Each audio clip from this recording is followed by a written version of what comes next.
So your wife just left you, and you feel like your world's been turned upside down. Like the rug's been pulled out from under your feet and you've fallen flat on your ass. I'm going to tell you how to get back on your feet. You're on the ledger. The Bedrock ledger. Bedrock ledger. Live a better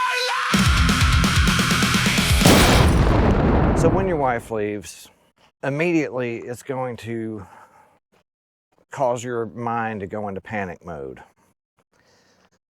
You're accustomed to a certain kind of life, having that other person around, and all of a sudden it's nobody. And it's hard to know how to deal with that. The first thing a guy usually thinks whenever his wife leaves is, oh, it's over, my life is over. And maybe they want to do something crazy that I can't even talk about on YouTube. You need to get that shit out of your mind. Life is not over. That life is over. This life is beginning. When my wife left, I felt a lot of mixed emotions. None of them were happiness. I felt angry, mostly. I felt sad. I felt hopeless. And, I think a lot of that's normal. But how you deal with those feelings is important. First and foremost, you need to take care of yourself and make sure that you're physically safe and you're not going to harm yourself in any way. If you think you are, you need to get some help. There's nothing wrong with asking for that. For me, I found a therapist, and that gave me somebody to talk to, somebody to vent to.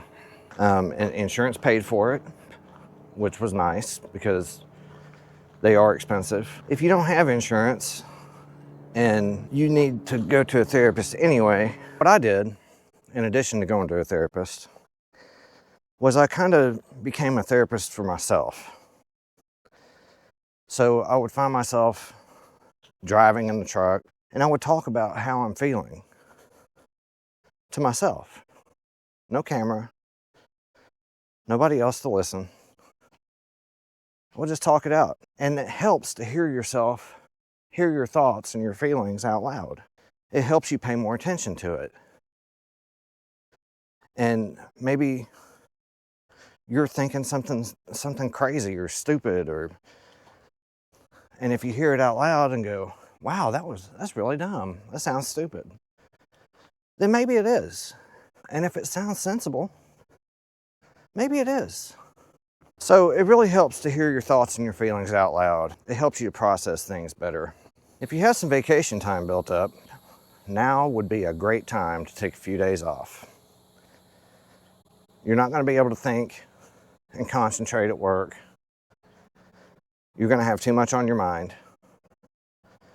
Just take some time off and keep yourself busy with things that you enjoy doing. Playing guitar, painting, watching movies, not romantic comedies. Talk to your boss. Tell him or her what's going on, and that you need to take a few days to kind of process everything. They will more than likely be cool with that. And if they're not, maybe you need a different job. If you haven't already, go ahead and drop a like. Hit that subscribe button. Dividing up your stuff. Talking about washers and dryers here, not cars and property or anything. If your wife just left and she has not yet moved her belongings out, her clothes, anything else, when she comes back for them, you need to not be there. And just let her get whatever it is she wants. Go out with an old buddy or something she hadn't seen in a while. Or go to the park. Go to a sports bar and watch a game. Just don't be there. It's just going to cause problems. She is not going to take anything that you really care about. And the things that she does take that are expensive, like washer and dryer, because you can bet your ass she's going to take those. Anything that's going to be a big expense for her, she's going to take it. And it's going to cost you quite a bit of money to replace these things. Your washer and dryer, your bed. You might have to sleep on the couch or something, or an air mattress or something until you can afford a new one. But the silver lining is, when she's gone, you have an empty canvas. You can make that house your own. If she didn't like it when you hung guitars on the wall, hang up some fucking guitars. If she didn't like your mantle clock chiming, and you've always liked that sound, turn it back on. So make the house your own. This is your opportunity. This is also an opportunity for you to do all the things that she would not let you do when you were married. If you want to join a bowling team, go join a bowling team. If you want to go out to a bar, if you want to go see a scary movie, if you want to join a fucking rock band,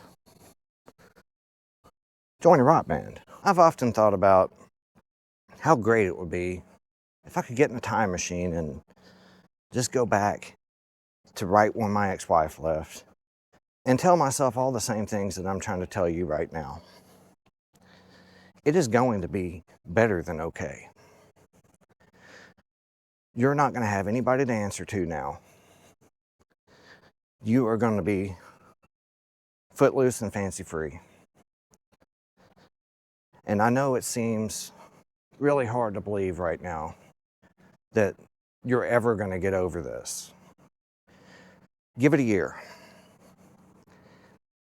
And go to a therapist. Talk to yourself as a therapist. So what I'm trying to say is, I've been where you're at. And it's not an easy spot to be in.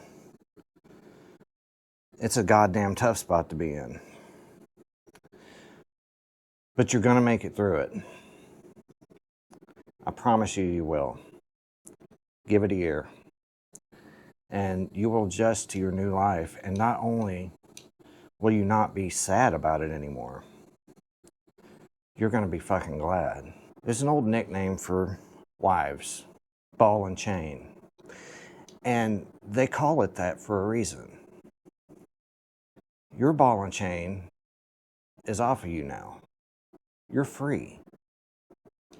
Are you going to have to face some stuff in the divorce financially? Yeah. If you got kids, are you going to have to pay child support? Yeah. But it's really not that bad. Well, that's all I got for you for today. Don't forget to drop a like and hit that subscribe button. See you on the next one.